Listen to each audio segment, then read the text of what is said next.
नमस्कार दोस्तों, welcome to one day exam classes. देखिए, रेलवे ग्रुप डी 2022 की एग्जाम की तैयारी के लिए हमने फिर से आपके लिए साइंस स्पेशल की सीरीज को स्टार्ट किया है। आज हम आपको इसका सेट नंबर 16 कराने जा रहे हैं। जहां से ये सीरीज आपकी बंद हुई थी वहीं से फिर से इस सीरीज को स्टार्ट कर रहे हैं। सेट नंबर 15 तक जो भी आपकी वीडियोज हैं उन्हें आप लोग प्ले स्टोर जा करके वहाँ पर से देख लीजिएगा। आज हम आपको 30 महत्वपूर्ण साइंस के क्वेश्चन कराएंगे जो आपके पिछले एग्जाम में पूछे गए क्वेश्चन हैं, और इन सभी क्वेश्चन की एग्जाम में आने की संभावना काफ़ी ज़्यादा है। तो चलिए देखते हैं कि आप इन 30 प्रश्नों में से कितने क्वेश्चन को सही कर पाते हैं। आज का देखिए पहला क्वेश्चन है, हीलियम और आर्गन में क्या समानता है। ये 4 ऑप्शन दिए गए हैं, चारों ऑप्शन को ध्यान से पढ़िए और प्रश्न का उत्तर देने का प्रयास करिए। देखिए पहले वाले ऑप्शन लिखा गया है, ये दोनों तत्व द्रव धातु हैं। सबसे पहले बता दें आपको, हीलियम और आर्गन ये दोनों गैसें हैं, द्रव में नहीं है, तो पहला वाला ऑप्शन गलत हो जाएगा। और ये धातु भी नहीं है, ये अधातुओं में आते हैं। दोनों धातुओं का प्रयोग गुब्बारे में किया जाता है। गुब्बारों में हीलियम का प्रयोग किया जाता है, आर्गन का प्रयोग नहीं किया जाता है, इसलिए दूसरा वाला ऑप्शन भी गलत हो जाएगा। आर्गन का उपयोग हम लोग जैसे कि बल्ब के अंदर जो गैस भरी जाती है उसमें हम लोग प्रयोग करते हैं। और धातु भी लिखा गया है, इस हिसाब से भी गलत हो जाएगा कि दोनों अधातुएं हैं। तीसरे वाले ऑप्शन में दोनों में उच्च विस्तरण दर होती है। देखिए हीलियम और हाइड्रोजन ये सभी गैसें हल्की गैसें होती हैं। जो हल्की गैसें होंगी उनका विस्तरण दर उच्च होगा। आर्गन जो है एक भारी गैस है, इसलिए इसका विस्तरण दर जो होती है वो उच्च नहीं होती है। दोनों का बाह्यतम कोश पूर्णतः भरा हुआ होता है, ये बिल्कुल सही है। देखिए हीलियम और आर्गन ये दोनों नोबल गैसों में आते हैं। अगर हम बात करेंगे हीलियम की तो परमाणु क्रमांक होता है 2 और इसके बाह्य कोश में 2 इलेक्ट्रॉन्स होते हैं।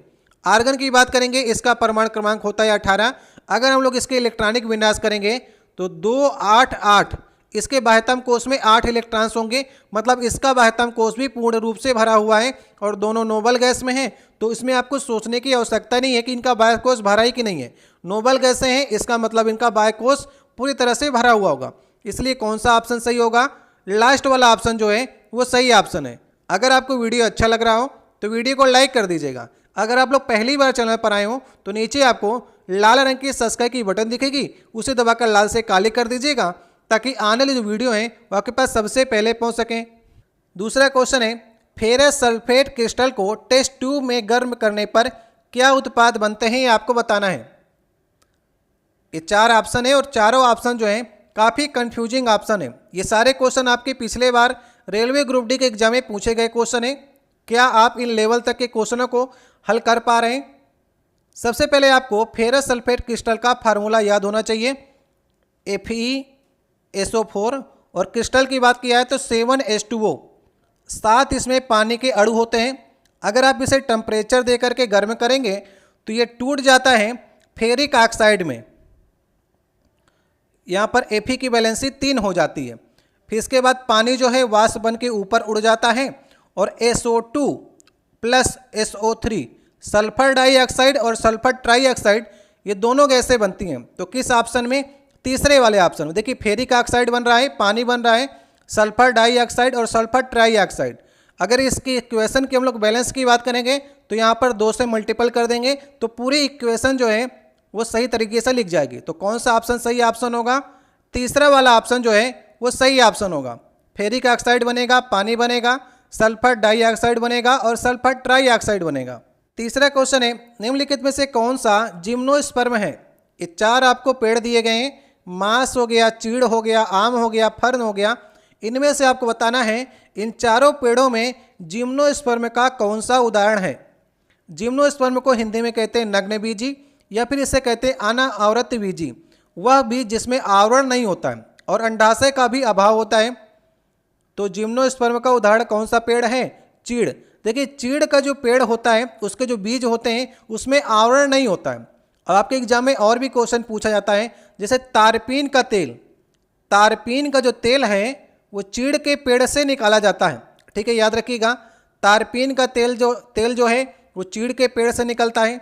अब जिम्नोस्पर्म में और भी ढेर सारे आपके पेड़ आते हैं, उनको भी आप लोग याद कर लीजिएगा। जैसे कि यहाँ पर से चीड़ हटा सकता था, चीड़ की जगह पे ये साइकस लिख सकता था। तो साइकस भी आपका एक जिम्नोस्पर्म का उदाहरण है। साइकस के बीजों से साबूदाना निकलता है, जो कि आप लोग व्रत में खाते होंगे साबूदाना। और इसके साइकस की जो पत्तियां होती हैं उससे झाड़ू और रस्सी बनती हैं। और जिम्नोस्पर्म की बात करेंगे तो पाइनस भी याद कर लीजिएगा, पाइनस हो गया, जैसे कि मैंने आपको साइकस बताया, पाइनस चीड़ हो गया, सिकोया, देवदार, ये सभी आपके जिम्नोस्पर्म में आते हैं। तो पाइनस से चिलगोजा निकलता है और देवदार के वृक्षों से सेरेंडास का तेल निकलता है। तो ये सारी चीज़ें आपको याद करके चलनी है। इस क्वेश्चन से मैंने आपको काफ़ी चीज़ें याद कराई हैं, तो याद कर लीजिएगा सारी चीज़ों को। चौथा क्वेश्चन है, निम्नलिखित में से किस स्थान पर गुरुत्वीय त्वरण शून्य होता है? इस्माइल जी की बात किया है आपसे, तो कहाँ पर गुरुत्वीय त्वरण का मान जो है वो शून्य माना जाता है? इसका सही ऑप्शन है पृथ्वी के केंद्र पर। पृथ्वी का जो केंद्र है वहाँ पर गुरुत्वीय त्वरण शून्य माना जाता है। अगर हम लोग बात करेंगे समुद्र स्तर पर, समुद्र स्तर मतलब कि 45 डिग्री के आसपास जो है वो इस्माइल जी का मान कितना होता है? 9.8 मीटर पर सेकेंड स्क्वायर होता है। ठीक है। भूमध्य रेखा की बात करेंगे तो भूमध्य रेखा पर न्यूनतम होता है, भूमध्य रेखा के ऊपर जाने पर घटता है और नीचे जाने पर भी घटता है। और सबसे अधिकतम बात करेंगे तो ध्रुवों पर अधिकतम होता है, केंद्र पर शून्य होता है। तो आपसे शून्य के बारे में चर्चा की है, तो दूसरा वाला ऑप्शन सही ऑप्शन होगा। पांचवा क्वेश्चन है, यदि एक तत्व के परमाणु के नाभिक में 11 प्रोटॉन्स और 12 न्यूट्रॉन्स हैं तो तत्व की द्रव्यमान संख्या आपको बताना है। कैसे निकालेंगे आप? देखिए 11 प्रोटॉन्स हैं, इसका मतलब जो ये तत्व है वो आपका सोडियम है। ठीक है, 11 प्रोटॉन्स हैं। तो अगर हम लोग इसके द्रव्यमान संख्या की बात करेंगे तो प्रोटॉन और न्यूट्रॉन्स को जोड़ लीजिए, 11 + 12 को जोड़ लेंगे तो कितना आएगा? 23। तो 23 ही इसकी द्रव्यमान संख्या होगी जो कि ऊपर लिखी जाती है। तो ये प्रोटॉन्स हो गए और 12 न्यूट्रॉन्स इसमें। अगर आपसे न्यूट्रॉन से पूछे तो द्रव्यमान संख्या जैसे कि आपने 23 निकाल लिया, 23 में से 11 घटा देंगे 12। तो कभी आपसे न्यूट्रॉनों की संख्या भी पूछ सकता है और प्रोटॉन और न्यूट्रॉन जोड़ देंगे तो द्रव्यमान संख्या भी आ जाएगी। तो कौन सा ऑप्शन सही होगा? लास्ट वाला ऑप्शन सही ऑप्शन होगा। तत्व की बात करेंगे तो तत्व कौन सा होगा? सोडियम होगा, याद रखिएगा। छठवां क्वेश्चन है, आवृत्ति और काला अवधि में क्या संबंध होता है? काफ़ी सिंपल क्वेश्चन है लेकिन काफ़ी लोग कंफ्यूज हो जाते हैं। आवृत्ति और आवर्त काल में क्या संबंध होता है? व्युत्क्रम का संबंध होता है। ठीक है, तो कौन सा ऑप्शन सही ऑप्शन होगा? लास्ट वाला ऑप्शन। आवर्त काल बराबर होता है 1/, आवृत्ति के, आवृत्ति को हम लोग म्यू से लिख सकते हैं इस प्रकार से। ठीक है, कहीं कहीं पर इसे एन से भी लिखा जाता है। तो जैसा जिस ऑप्शन में दिया हो उसी प्रकार से आपको करना है। तो याद रखिएगा कैसा संबंध होता है? व्युत्क्रम का संबंध होता है। तो कौन सा ऑप्शन सही ऑप्शन होगा? लास्ट वाला ऑप्शन सही ऑप्शन होगा। सातवां क्वेश्चन है, यहाँ पर देखिए गुरुत्व के कारण त्वरण आपसे पूछा गया है, मतलब इस्माइल जी का फार्मूला आपसे पूछा गया है। तो इसमें से कौन सा फार्मूला जो है वो इस्माइल जी के सापेक्ष आपको सही लग रहा है? ये 4 ऑप्शन दिए गए हैं, तो इसका सही ऑप्शन होगा दूसरा ऑप्शन। अगर यहाँ पर बात करेंगे इस्माइल जी की तो इस्माइल जी बराबर होता है कैपिटल जी ME। यहाँ पर ME भी लिख सकता था और डायरेक्ट इसने M लिख दिया है, मतलब कि mass of earth upon radius of earth का स्क्वायर। ये फार्मूला होता है पूरी तरह से। अगर यहाँ पर से अर्थ हटा देगा तो यहाँ पर M/r² हो जाएगा और G जो है वो सर्वात्रिक गुरुत्वाकर्षण नियतांक है। तो कौन सा ऑप्शन सही होगा? दूसरा वाला ऑप्शन सही ऑप्शन होगा। आठवां क्वेश्चन है, यहाँ पर देखिए pH स्केल में किसी विलयन में हाइड्रोजन आयन सांद्रता को मापता है। जो pH आप निकालते हैं, नींबू का pH इतना है, रक्त का pH इतना है, तो वो किसी विलयन में हाइड्रोजन आयन की सांद्रता को मापता है।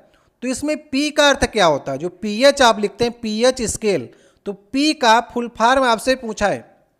ये 4 ऑप्शन दिए गए हैं, इसका सही ऑप्शन होगा दूसरा ऑप्शन।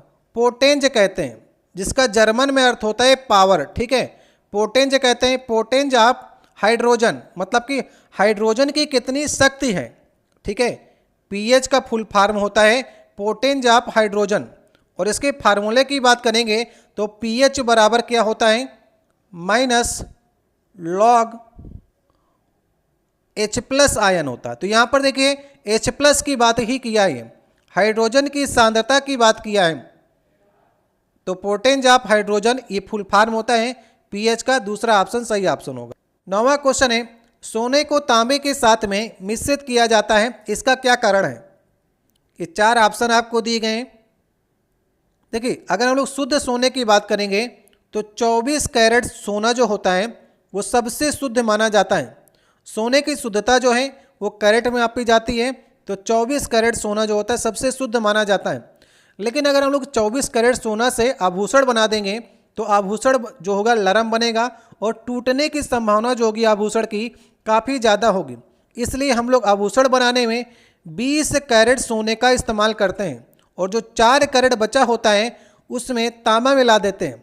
कुछ सुनार क्या कहते हैं, इसमें 18 कैरेट 16 कैरेट कम करके अपना जो पैसा है वो बनाने की कोशिश करते हैं, लेकिन 20 कैरेट जो आभूषण होता है वो सबसे बढ़िया माना जाता है। ठीक है, तो सोने को कठोर बनाने के लिए सोने के साथ में तांबा को मिलाया जाता है। तो सही ऑप्शन कौन सा ऑप्शन होगा? सही ऑप्शन होगा लास्ट वाला ऑप्शन। 10वां क्वेश्चन है, कोलेन कायमा ऊतक की कोशिकाएं किसके कारण से कोनों पर मोटी हो जाती हैं? जैसे कि आप पादप ऊतक पढ़ेंगे ना, तो पादप ऊतक में विभाजोत्मक ऊतक और स्थायी ऊतक 2 प्रकार के ऊतक होते हैं। अब ये 2 प्रकार के ऊतकों में अगर आप लोग स्थायी ऊतक में जाएंगे तो स्थायी ऊतक भी 2 प्रकार के होते हैं, एक सरल ऊतक और एक जटिल ऊतक। सरल ऊतक 3 प्रकार के होते हैं, पेरेनकाइमा, कोलेनकाइमा और सक्लेनकाइमा। तो यहाँ पर आपसे कोलेनकाइमा की बात किया है। कोलेनकाइमा को हिंदी में कहते हैं स्थूल कोण ऊतक। तो इनकी जो कोशिकाएं होती हैं कोने पर मोटी किस कारण से हो जाती हैं? सही ऑप्शन होगा सेलुलोज और पेक्टिन के कारण हो जाती हैं। तो तीसरा वाला ऑप्शन सही ऑप्शन होगा। ठीक है, लास्ट वाले ऑप्शन में लिखा गया है लिग्निन और काइटिन। लिग्निन और काइटिन के कारण जो होता है वो सक्लेनकाइमा जो दृढ़ ऊतक होता है उनकी कोशिकाएं मोटी हो जाती हैं। तो यहाँ पर आपसे तीसरा वाले ऑप्शन के बारे में पूछा गया है, तो तीसरा वाला ऑप्शन सही ऑप्शन होगा। 11 नंबर क्वेश्चन है, एक तरंग का वेग आपको v दे रखा है, आवृत्ति को देखिए यहाँ पर f दे रखा है और तरंग दैर्घ्य को यहाँ पर लैम्डा दे रखा है। तो इसमें आपको रिलेशन बताना है। देखिए आवृत्ति को अलग अलग जगह पर अलग अलग लिखा जाता है, जैसे कहीं पर आपको म्यू लिख देगा, कहीं पर आपको f लिख देगा, कहीं पर n लिख देगा।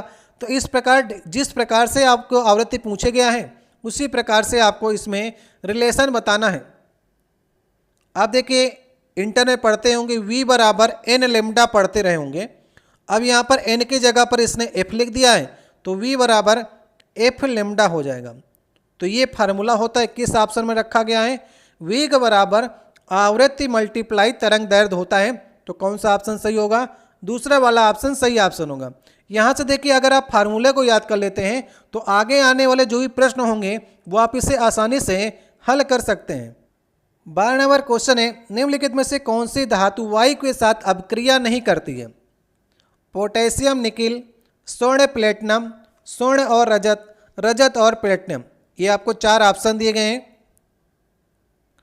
देखिए जो उत्कृष्ट धातुएं होती हैं वो वायु के साथ में अभिक्रिया नहीं करती हैं। वैसे अगर बात करें तो स्वर्ण और प्लेटिनम जो है वो इसका सही ऑप्शन होगा, लेकिन अगर ये ऑप्शन नहीं दिया है, प्लेटिनम आपको नहीं देगा, तो आप लोग यहाँ पर स्वर्ण और रजत को भी सही कर सकते थे। लेकिन अगर प्लेटिनम दे देगा तो उत्कृष्ट धातुओं में स्वर्ण और प्लेटिनम सबसे ज़्यादा आते हैं जो वायु के साथ अभिक्रिया नहीं करते हैं। इसलिए सही ऑप्शन कौन सा होगा? दूसरा वाला ऑप्शन सही ऑप्शन होगा। ठीक है, ये दूसरा ऑप्शन देख लीजिए, ये वायु के साथ अभिक्रिया नहीं करती हैं धातुएं। 13 नंबर क्वेश्चन है, उस भौतिक मात्रा का आपको नाम बताना है जो बल और वेग के गुणनफल के बराबर है। बल मतलब कि F और वेग मतलब v के गुणनफल के बराबर है। तो इसमें से आप किसको सही करेंगे? ऐसा तो कोई फार्मूला आपको नज़र नहीं आ रहा होगा, तो सबसे पहले इस फार्मूले को आपको देखने का प्रयास करना है। फोर्स मल्टीप्लाई वेग दिया गया है। वेग क्या होता है? विस्थापन परिवर्तन की दर मतलब s/t। s से विस्थापन हो गया और दर मतलब t, तो हमने v को चेंज कर लिया s/t में। अब आप यहाँ पर देखिए फोर्स और विस्थापन का मल्टीपल क्या होता है? वर्क होता है। तो W/t हो गया यहाँ पर। ठीक है, W/t मतलब कि कार्य करने की दर। कार्य करने की दर को हम लोग शक्ति कहते हैं। तो इस हिसाब से सही ऑप्शन कौन सा होगा? तीसरा वाला ऑप्शन। तो F इंटू वी को आपने चेंज कर लिया किस में? F इंटू s/t में, और F इंटू एस होता है W मतलब वर्क, और कार्य करने की दर को हम लोग शक्ति कहते हैं। तो ये शक्ति के बारे में आपसे पूछा है, पावर के बारे में आपसे पूछा है, सही ऑप्शन होगा तीसरा वाला ऑप्शन। 14 नंबर क्वेश्चन है, यहाँ पर देखिए 4 ऑप्शन दिए गए हैं, स्थूल कोण ऊतक, मृदु ऊतक, विभाज्योत्मक ऊतक, दृढ़ ऊतक। इनकी कोशिकाएं अलग अलग प्रकार के स्थायी ऊतक बनाने के लिए पृथक होती हैं। ये 4 ऑप्शन दिए गए हैं। पिछले बार रेलवे ने ये पादप ऊतक से ढेर सारे क्वेश्चन पूछे थे आपके एग्जाम में, ठीक है। तो यहाँ पर देखिए जब भी कोशिकाओं से ऊतक जो अलग होते हैं वो ऊतक अलग होता है विभाज्योत्मक ऊतक। विभाज्योत्मक ऊतक ही बट करके स्थायी ऊतक में चेंज हो जाता है। तो सही ऑप्शन होगा तीसरा वाला ऑप्शन, ठीक है। तो पादप ऊतक को आप लोग अच्छे से पढ़ लीजिएगा, इससे ढेर सारे क्वेश्चन बनेंगे आपके। पेरेनकाइमा, कोलेनकाइमा, सक्लेनकाइमा, जैसे आपका जाइलम हो गया, फ्लोएम हो गया, इन सभी से ढेर सारे क्वेश्चन पिछले बार आपके एग्जाम में पूछे गए थे। 15 नंबर क्वेश्चन है, आधुनिक आवर्त सारणी में कितने समूह हैं? ये 4 ऑप्शन आपको दिए गए हैं। आधुनिक आवर्त सारणी की बात करेंगे तो ये आपसे बात कर रहा है मोजले की आवर्त सारणी की। तो अगर हम लोग समूह की बात करेंगे या फिर वर्ग की आपकी बात करें, वर्ग या समूह ये दोनों लिख सकता है, तो 18 है। आवर्त सारणी में जो इस प्रकार से लंबवत रेखाएं खींची हैं तो आपको 18 देखने को मिलेंगी, और क्षैतिज रेखाएं जो आपको देखने को मिलेंगी वो 7 देखने को मिलेंगी। तो आवर्तों की संख्या कितनी है? अगर आपसे आवर्त पूछेगा तो 7 सही करिएगा, लेकिन आपसे वर्ग पूछे, समूह पूछे तो उसमें आप लोग 18 सही कीजिएगा, ठीक है। ये दोनों आपको आने चाहिए। अलग अलग सेटों में आपसे अलग अलग प्रकार के क्वेश्चन पूछेगा। तो सही ऑप्शन है समूह पूछा है, 18 सही कीजिएगा। 16 नंबर क्वेश्चन है, एन द्रव्यमान की एक वस्तु 4 किलोमीटर पर आवर के वेग से गति करते हुई एक अन्य वस्तु जिसका द्रव्यमान 3m है, मतलब पहले वाले का m है और जो दूसरी वस्तु है उसका 3 गुना ज़्यादा द्रव्यमान है और स्थिर है, और दोनों आपस में टक्कर करते हैं, तो अब संगठित द्रव्यमान कितने वेग से आगे बढ़ना शुरू करेगा? मान लीजिए कोई पिंड है m और ये दूसरे जो स्थिर है ये जा रहा है आपका 4 किलोमीटर पर आवर की गति से जा रहा है, और इसका है इससे 3 गुना ज़्यादा है और ये स्थिर अवस्था में है, इससे टक्कर करेगा। तो टक्कर के बाद ये दोनों आपस में संगठित हो जाएंगे, लिखा है ना। तो संगठित द्रव्यमान का वेग, कितने वेग से दोनों आगे बढ़ेंगे ये आपको बताना है, ठीक है। कैसे करेंगे? देखिए, संवेग संरक्षण का सिद्धांत कहता है कि टक्कर के पहले का संवेग बराबर टक्कर के बाद का संवेग, ठीक है। तो m1v1 प्लस m2v2 बराबर दोनों संगठित हो जाएंगे, तो m1 प्लस m2 को हम लोग जोड़ लेंगे और उनका वेग आपको निकालना है, मतलब v आपको निकालना है। तो कैसे करेंगे? देखिए, m1 यहाँ पर आपको m दे रखा है और वेग आपको 4 दे रखा है।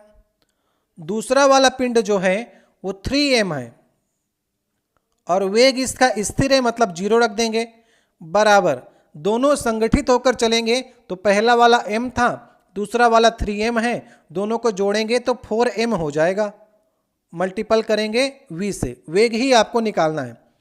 तो यहाँ पर देखिए ये 0 से मल्टीपल हो गए तो पूरा 0 बन जाएगा, ये 4m बनेगा। 4m बराबर 4m इंटू वी, 4m से 4m कट जाएगा, v बराबर 1 आ जाएगा। तो 1 क्या आएगा? 1 किलोमीटर पर आवर की गति से अब जो संगठित द्रव्यमान है, मतलब कि 4m जो है वो 1 किलोमीटर पर आवर की गति से संगठित पिंड चलेगा। तो कौन सा ऑप्शन सही होगा? दूसरा वाला ऑप्शन सही होगा। तो टक्कर के पहले का संवेग बराबर टक्कर के बाद का संवेग, इस प्रकार से आप लोग करना जान जाएंगे तो सारे क्वेश्चन को आप टक्कर वाले कर सकते हैं। 17 नंबर क्वेश्चन है, चींटियों की एजेंसी द्वारा परागण का वर्णन करता है। जैसे चींटियां जो होती हैं पौधों में गमन करती हैं एक स्थान से दूसरे स्थान पर, तो परागण क्या करती हैं? एक पेड़ से दूसरे पेड़ में पहुंचा देती हैं। तो चींटियों की एजेंसी जो है, जो परागण किया जाता है, एजेंसी मतलब चींटियों का समूह द्वारा जो परागण किया जाता है उससे क्या कहा जाता है? उस क्रिया को कहा जाता है मिमिक्रोफिली। ये दूसरा ऑप्शन सही ऑप्शन है, ठीक है। इसी प्रकार से अगर आपसे पूछा जाए कि चमगादड़ जब एक पेड़ से दूसरे पेड़ में जाकर बैठते हैं तो उसे कहते हैं काइरेप्टोफिली। कीड़े मकोड़े जो होते हैं एक पेड़ से दूसरे पेड़ में जाकर बैठते हैं तो परागण की क्रिया होती है, तो उसे कहते हैं इनीमोफिली। और यहाँ पर आपसे पूछा है मिमिक्रोफिली, तो चींटियों की एजेंसी द्वारा परागण की क्रिया जो होती है उसे याद कर लीजिएगा, बढ़िया क्वेश्चन है ये। 18 नंबर क्वेश्चन है, न्यूटन के गति का दूसरा नियम। न्यूटन के गति का दूसरा नियम क्या कहता है? ये 4 ऑप्शन आपको दिए गए हैं। किस बारे में उल्लेख करता है न्यूटन गति का दूसरा नियम? सही ऑप्शन होगा, देखिए कुछ लोग कंफ्यूजन हो जाता है संवेग संरक्षण से और संवेग के परिवर्तन से। तो न्यूटन के गति का दूसरा नियम जो है वो संवेग के परिवर्तन सिद्धांत का वर्णन करता है। कौन सा ऑप्शन सही होगा? लास्ट वाला ऑप्शन सही होगा। ठीक है, संरक्षण से नहीं है, परिवर्तन से है। ठीक है, इसे कैसे समझेंगे? संवेग परिवर्तन, संवेग का जो परिवर्तन होगा तो उसे आप क्या कहते हैं? उसे कहते हैं आप F बराबर ma। तो यहीं से जो फार्मूला आता है वो फोर्स का फार्मूला भी संवेग के परिवर्तन से ही आता है। ठीक है, जड़त्व का नियम जो है ये पहला नियम है। पहला नियम जो है न्यूटन गति का वो जड़त्व का नियम कहते हैं, या फिर इसे गैलीलियो का नियम भी कहते हैं।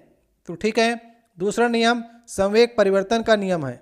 19 नंबर क्वेश्चन है, गैर धातुओं के ऑक्साइड आमतौर पर कैसे होते हैं? गैर धातुएं, गैर धातुएं मतलब आपसे अधातु के बारे में चर्चा की है। गैर धातु मतलब अधातु, और अधातु के ऑक्साइड मतलब ऑक्सीजन से अगर क्रिया करा दें तो वो किस बिहेवियर का होगा? तो अधातु के ऑक्साइड जो होते हैं अम्लीय होते हैं। मैंने आपको ट्रिक भी याद कराई थी, आ से होता है अधातु और आ से होता है अम्लीय। तो अधातु के जो ऑक्साइड होंगे अम्लीय होंगे, याद कर लीजिएगा। एक आपने याद कर लिया अधातु का अम्लीय, तो धातु का कैसा होगा? क्षारीय होगा। तो कौन सा ऑप्शन सही होगा? पहला वाला ऑप्शन सही होगा। गैर धातुएं मतलब कि अधातु, अधातु मतलब अगर हमने सल्फर ले लिया, ये अधातु है, ऑक्सीजन से क्रिया कराया मतलब ऑक्साइड बना रहे हैं हम, तो सल्फर डाइऑक्साइड बनेगा। और सल्फर डाइऑक्साइड जो है एक प्रकार से अम्लीय होता है। अगर हम लोग धातु की बात करेंगे तो धातु में मैग्नीशियम ले लीजिए, इसका ऑक्साइड ले लीजिए, क्या बनेगा? MgO बनेगा। MgO जो है ये क्षारीय बिहेवियर का बनेगा। ठीक है, क्षारीय होगा।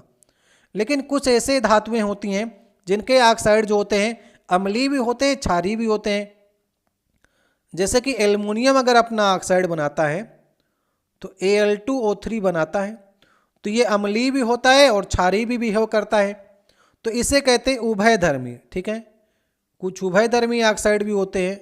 2 ही आपके एग्जाम में अभी तक पूछे जाते हैं, एक एल्युमिनियम का और एक जिंक का, ZnO।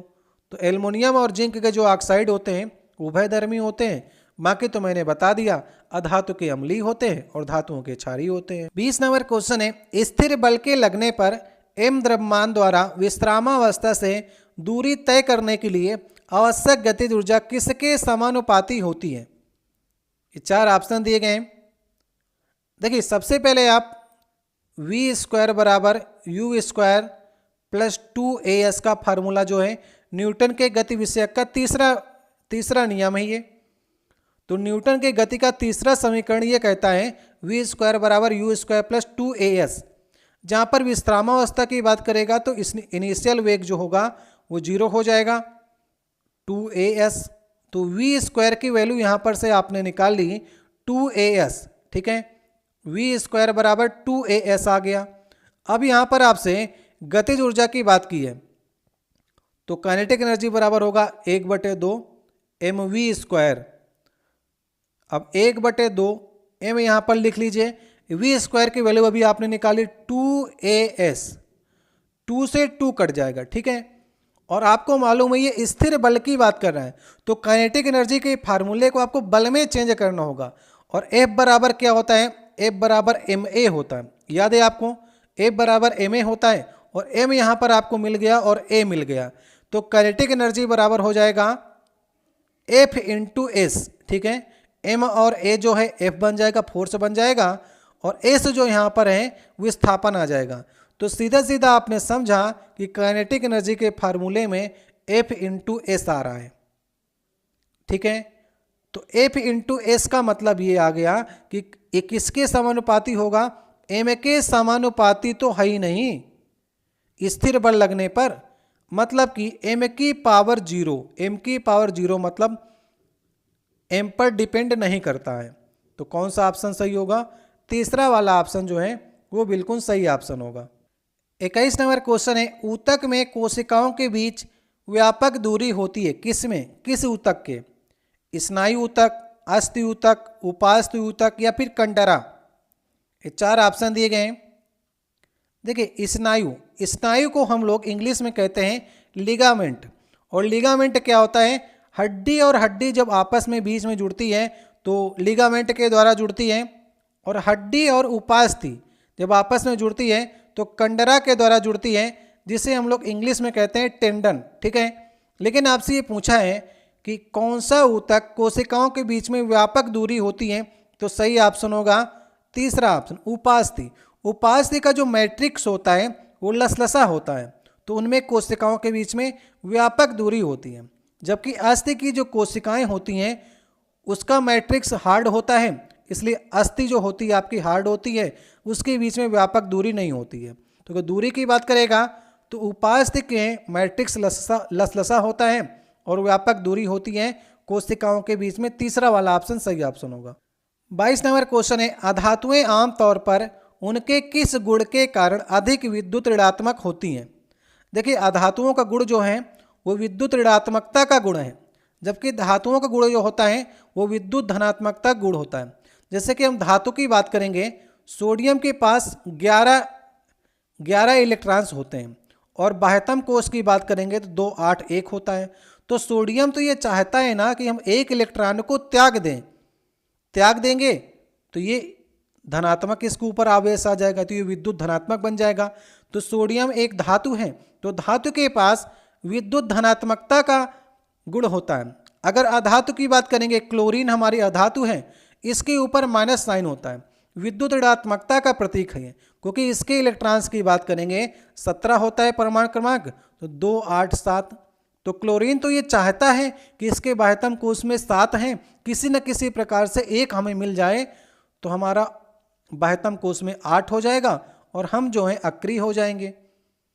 तो इसलिए अधातुओं का गुण जो होता है विद्युत ऋणात्मकता का होता है। अब ये किस गुण के कारण होता है? इसकी छोटी परमाणु त्रिज्या। जैसे कि आप आवर्त सारणी में लेफ्ट से राइट की ओर जाएंगे, ठीक है, बाएं से दाहिने की ओर जाएंगे, तो परमाणु त्रिज्या जो होती है छोटी होती चली जाती है। पहले परमाणु ऐसे होता है, फिर त्रिज्या धीरे धीरे उसकी घटती जाती है कि नंबर्स ऑफ इलेक्ट्रॉन्स जब बढ़ेंगे तो उसका अट्रैक्शन जो है केंद्र की ओर बढ़ता जाता है, तो त्रिज्या जो होती है छोटी होती जाती है। त्रिज्या छोटी होगी तो उसमें इलेक्ट्रॉन्स को खींचने की शक्ति ज़्यादा आ जाएगी, तो छोटी परमाणु त्रिज्या के कारण जो होते हैं अधातुएं आमतौर पर विद्युत ऋणात्मक होती हैं। लास्ट वाला ऑप्शन सही ऑप्शन है। 23 नंबर क्वेश्चन है, निम्नलिखित में से कौन सी गति का समीकरण नहीं है? ये 4 ऑप्शन दिए गए हैं और इस क्वेश्चन को इग्नोर क्वेश्चन की श्रेणी में डाल दिया गया था, क्योंकि इसमें 2 ऑप्शन गलत हैं। अब 2 ऑप्शन कौन से गलत हैं वो आपको पहचान करनी है। गति के 3 समीकरण हैं और तीनों समीकरण यहाँ पर आपको याद करना है। ये तीसरा समीकरण आपको दिए गए ऊपर, ये बिल्कुल सही है। v² बराबर u² प्लस 2as, अभी हमने आपको बताया इसके पहले वाले सवाल में। s बराबर ut प्लस हाफ at² होता है, यहाँ पर t² होता तब ये सही होता, अभी ये गलत है, ठीक है। ये न्यूटन गति का दूसरा नियम है। s बराबर ut प्लस हाफ at², ये वाला सही है। तो आपसे पूछा सही कौन सा नहीं है, तो दूसरा वाला भी सही नहीं है, और v बराबर u प्लस at होता है, तो लास्ट वाला भी सही नहीं है। यहाँ पर 2 जो है समीकरण वो सही नहीं है। तो पहला कौन सा है? v बराबर u प्लस at, ये पहला सही है, और s बराबर ut प्लस हाफ at² ये दूसरा होता है, और v² बराबर u² प्लस 2as। तो मैंने आपको तीनों समीकरण बताए हैं। लिखा इसमें दूसरा ऑप्शन और चौथा ऑप्शन में गलत गया है, इसलिए क्वेश्चन को हटा दिया गया था। सबको 1 नंबर मिलेगा, जिसने किया हो उसको भी 1 नंबर मिलेगा, जिसने नहीं किया हो उसको भी 1 नंबर मिलेगा। 24 नंबर क्वेश्चन है, आवर्त सारणी में सबसे कम सक्रिय तत्व कौन से होते हैं? ठीक है, इस प्रकार से कई बार आपसे क्वेश्चन को घुमा करके पूछा जाएगा। आवर्त सारणी में सबसे कम सक्रिय तत्व जो होंगे वो आदर्श गैसें ही होंगे, जिसे हम लोग नोबल गैसें भी कहते हैं। अब जैसे कि नोबल गैसें कौन सी होती हैं? हीलियम हो गया, नियान हो गया, आर्गन हो गया, क्रिप्टॉन, जिनान, रेडान, ये सभी जो 18वें समूह की गैसें हैं ये सभी कम सक्रिय होती हैं, आदर्श गैसें होती हैं। इनके जो बाह्यतम कोष होता है वो पूर्ण होता है, इनको किसी से क्रिया करने की आवश्यकता नहीं है। जब ये पूर्ण है, जो अपूर्ण वाला होगा वो उछलेगा कि हमको कहीं से मिल जाए या किसी को हम दे दें, तो ये तो पूर्ण है ना इनका बाह्यतम कोश, तो ये कोई क्रिया नहीं करेंगे, इसलिए इन्हें नोबल गैस से कहते हैं या फिर आदर्श गैस से कहते हैं। 25 नंबर क्वेश्चन है, इसको थोड़ा सा वीडियो क्वालिटी को आप लोग बढ़ा लीजिएगा। इसमें सत्य का आपको पहचान करनी है चारों ऑप्शन में से, ठीक है। सत्य की पहचान करिए, थोड़ा सा वीडियो क्वालिटी को बढ़ा लीजिए ताकि जो छोटा छोटा लिखा है आपकी समझ में आ जाए। इसमें दो बातों पर चर्चा की गई है। एक तो आपसे चर्चा की गई है समांतर श्रेणी में जो प्रतिरोध जुड़ते हैं और श्रृंखला में सीरीज में जो प्रतिरोध जुड़ते हैं उनके बारे में आपसे चर्चा की गई है। देखिए, मैंने आपको कई बार याद कराया है कि श्रृंखला की बात करेगा, सीरीज की बात करेगा, तो सीरीज में जो करंट होता है वो सेम होता है, ठीक है। सीरीज में करंट सेम होता है और समांतर क्रम में विभवांतर सेम होता है। बस दो ही बातें आपको याद रखनी है तो सत्य की पहचान हो जाएगी।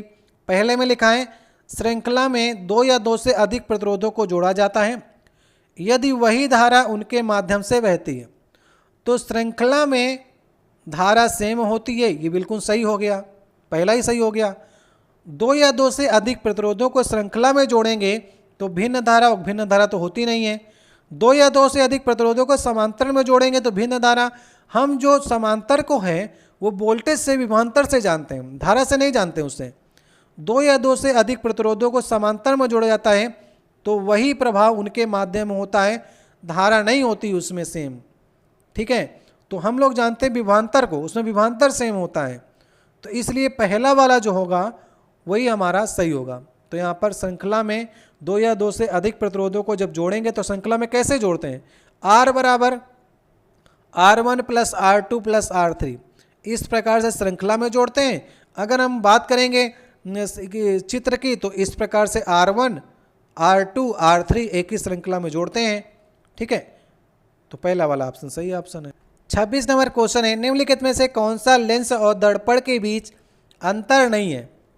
ये चार ऑप्शन दिए गए हैं, पहला ऑप्शन, दूसरा, तीसरा और एक नीचे आपको और मिलेगा। सबसे पहले हम लोग पहले ऑप्शन शुरुआत करते हैं और बताने का प्रयास करते हैं कौन सही है कौन गलत है। अवतल दर्पण प्रकाश को एक फोकस बिंदु पर अभिमुख करता है, ठीक है। अब सबसे पहले हम लोग अवतल दर्पण को बना लेते हैं। अवतल दर्पण इस प्रकार से होगा, एक तरफ से कलाई होगी। अगर हम बात करेंगे यहाँ पर किसी वस्तु को रख देंगे तो उसके अगर हम प्रतिबिंब की बात करेंगे तो यहाँ पर बनेगा, मान लीजिए, ठीक है। तो ये क्या करे, अवतल दर्पण प्रकाश को एक फोकस बिंदु पर अभिमुख करता है। अभिमुख करता है मतलब एक ही बिंदु पर ला करके उसको रख देता है। इधर से भी आप करेंगे तो फोकस पर ही बनेगा। और उसी प्रकार लेंस में प्रकाश उत्तल लेंस, मान लीजिए एक उत्तल लेंस आपने ले लिया और इसी प्रकार एक किरण को भेजेंगे तो यहाँ पर एक, अगर इधर उल्टा भी ले लीजिए तो यहाँ पर ये भी अभिमुख कर रहा है, तो एक ही बिंदु पर जाकर अभिमुख करता है। तो ये तो बिल्कुल सही है, ये सही है, ठीक है। इसमें आपसे पूछ रहा है कौन सा अंतर नहीं है, मतलब गलत के बारे में आपसे चर्चा करनी है। लेंस में दो फोकस बिंदु होते हैं, लेंस के दोनों तरफ एक एक। जैसा कि आप जानते हैं, ये मान लीजिए आपने उत्तल लेंस ले लिया तो यहाँ पर एक फोकस f1 होता है, इधर एक फोकस f2 होता है।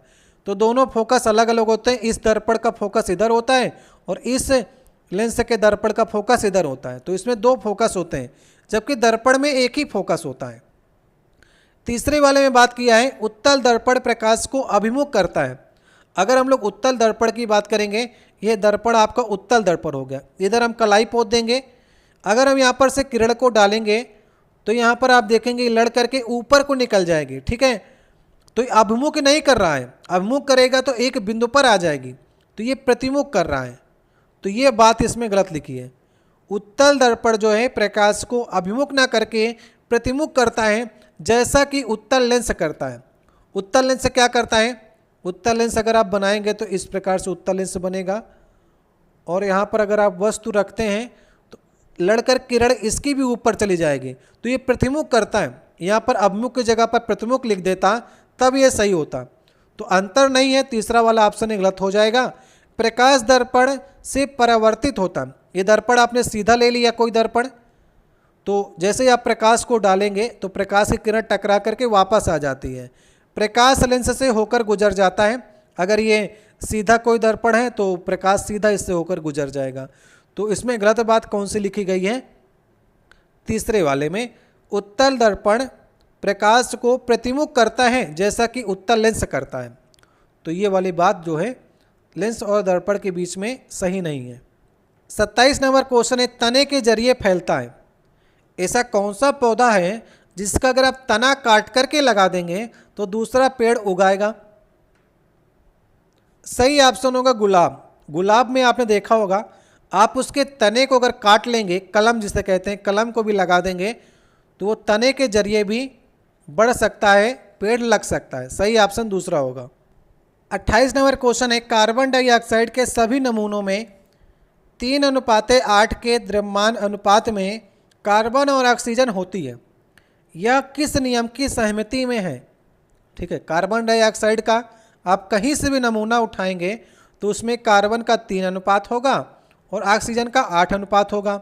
जैसे कि आप कार्बन डाइऑक्साइड इस प्रकार से लिखा जाता है, कार्बन की हम लोग द्रव्यमान संख्या की बात करेंगे तो 12 होता है और ऑक्सीजन का होता है 16। इसमें 2 ऑक्सीजन है तो इसे द्रव्यमान 32 होगा। अब 12:32 को अगर आप काटना चाहेंगे तो कैसे कटेगा? 4 3 12 और 4 8 32। तो इनमें जो नमूनों में 3:8 का द्रव्यमान अनुपात ऑक्सीजन और कार्बन में होता है तो किस नियम की सहमति में होता है? ये हमेशा होगा। आप कहीं से भी नमूना उठाएंगे कार्बन डाइऑक्साइड का तो 3 और 8 में द्रव्यमान मिलेगा। तो इसे कहते हैं लगातार समानुपात का नियम। कौन सा ऑप्शन सही ऑप्शन होगा? दूसरा वाला ऑप्शन सही ऑप्शन होगा। इंग्लिश में से कहते हैं लॉ ऑफ कांस्टेंट प्रोपोर्शन का नियम, या फिर रेशियो ऑफ कांस्टेंट प्रोपोर्शन का नियम कहते हैं, लगातार समानुपात का नियम कहते हैं। 29 नंबर क्वेश्चन है, मयूरभंज की खानें निम्नलिखित में से किस धातुओं के रूप में जानी जाती हैं? तो मयूरभंज की खानों से क्या निकलता है? सबसे पहले बता दें आपको, मयूरभंज जो है ये उड़ीसा में पड़ता है। ठीक है, उड़ीसा में ये खान है और इस खान से निकलता है लौह अयस्क। जो लोहा है पूर्ण रूप से शुद्ध रूप में नहीं निकलता है, वो अयस्क में निकलता है, हेमेटाइट मैग्नेटाइट इस रूप से निकलता है। तो उसमें से लोहे को अलग किया जाता है। तो लौह अयस्क जो है ये निकलता है मयूरभंज की खानों से, याद रखेंगे आप लोग। ठीक है, पहला वाला ऑप्शन सही ऑप्शन है। आज का 30 नंबर क्वेश्चन है, आज का लास्ट क्वेश्चन होगा। 9 ओम 4 ओम और 12 ओम का मान के 3 प्रतिरोध समांतर क्रम में जुड़े हैं।